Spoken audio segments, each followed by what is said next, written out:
can and control the pace of play. Louisville wants to go up and down and play at 100 miles an hour. That's not to our advantage.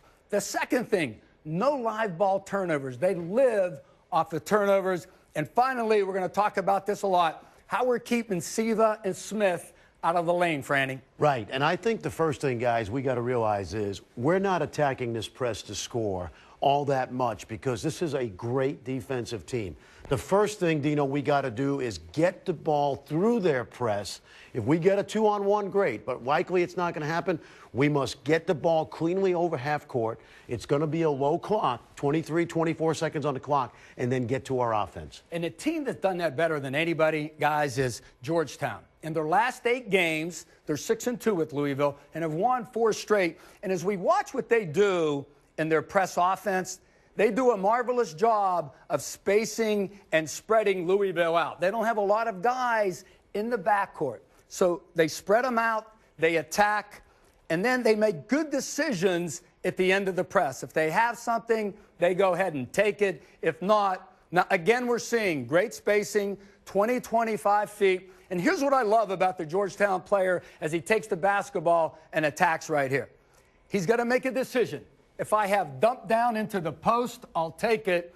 But if we don't have that, we talked about controlling pace of play. If we don't have that, let's go ahead and 3 defenders in the crowd, let's go ahead and kick it out, and let's run good offense. What are you guys' thoughts on handling Georgetown or Louisville's press defense? Well, go ahead, Timmy. Go ahead. I think, the important component of what you just showed about Georgetown is they beat it with what? They beat it with the pass, not the dribble. And I think it's almost impossible if you think we're going to dribble up against this pressure because on-ball defense, terrific, one of the best in the country. And they also come from behind, and they put you into spots that are so uncomfortable on the floor with the dribble that it's impossible to do that. That's why you've got to space and beat it with the pass. Well, and the other thing I think, too, over a 40-minute game, you've got to make sure throughout a 40-minute game that you keep throwing it to your own teammates. Because if you give it to them at any point in time, they're going to turn it into baskets. They're going to create momentum. They're going to create tempo. So just have patience, have poise. Just like Dino said, if you got opportunities to attack, you attack. If not, you bring it back out. But we got to make sure offensively that we're not giving the ball to them. Because they're going to turn those into, it's like a pick six in football. They're going to turn those into points. And let's make sure our players understand the meaning of deflections, okay? They want to average 35 deflections a game. They're averaging 45 in a tournament. Our guys need to know that if we pass the ball cleanly, we don't give them the live ball turnovers, but we also can crisply run our offense without taking it out of bounds with 7 seconds on the shot clock. So passing, as you said, Tim, critical to get into our offense. I like that. We spread them out. We have good spacing. If we could score against the press, let's don't give them a free press. Let's attack. And then if we don't have anything, we'll back it out and we'll run good offense. That's what Georgetown does to have success against them. Fellas, the second thing in beating Louisville is we have to make sure we do a good job on their ball screen, our ball screen defense against Louisville's ball screen offense. Now, let's look at a game here in the regional final against Duke.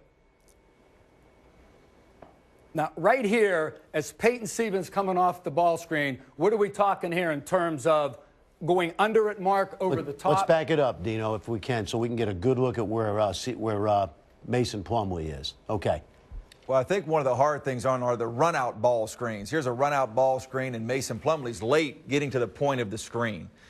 When Louisville turns the corner and they now get into the paint, so many good things happen for them. Whether or not you change how you're going to defend the ball screens throughout the game, but somehow, and I like trapping it. I like trapping the ball screen at times, especially with Siva or Smith, and making them back dribble, pull away from the basket. I don't like the fact when Louisville gets to turn that corner right here. Those guys are so effective. And right now, Mason Plumlee, he's really in a pickle right now because these guys are too good with the basketball going to the paint. Absolutely. So let's talk, Mark, about guarding Peyton Siva. If we go to the board here, guarding Peyton Siva, how do we want to play him if you're the defender on the basketball, on the ball screen? Well, I think there's a couple things we need to talk about. One is where the screen is going to take place. You know, obviously, if it's a screen way out here near the half-court line, we could probably come underneath that some. Any ball screen where he's now in a scoring position, this defender on the post player, and I think that's where you got to make a decision. Wichita State does a great job. Greg teaches phenomenal defense on the ball screen, whether to show hard. But I think, again, we've got to make Peyton Siva retreat dribble away from the basket. Whether we trap it with the post defender and the ball screen, whether we hard hedge and make him retreat dribble. But I think any kind of a soft show, if you leave this post defender right here in the paint, and now either Smith or Siva gets to turn the corner and they're coming now downhill into the paint, I think you're really at a disadvantage. Let me suggest this, okay? Now, Wichita, we know, loves to blitz that or trap that ball screen hard. I think when you're guarding these two guys, okay, Rick Pitino is so good in teaching pick and roll that we at a TV timeout or at halftime, because we want to continue to kind of give them different, they need solutions to our defense. And I think if they see only one pick and roll defense, I think they're going to get the hang of it. So, Franny, these are our options, Tim, on our ball screen defense. We can hard hedge it. We can hug and go under, which we might want to do on Siva. Soft lateral hedge where that post guy is in the lane. He's down low. He has active feet. Like Mark said, maybe we trap it or we switch it. But I think the most important thing is we need to make those guys work in a crowd and kick it out and let the lesser three-point shooters try to beat us. Right. What are your thoughts on that? Well, you can't get to the rim. There's no question about that. As we saw that with Plumlee, and there's not a big man in this tournament that can guard Smith or Siva in the lane one-on-one. That's why Rick does this. So you have to, I agree with Fran, change up, and with Mark, not let them get into the paint in a one-on-one situation, because even if they do, normally Rick Pitino's teams will drive and kick for the three, but this team doesn't do that as much because they don't have the guys on the perimeter. Only Hancock's your real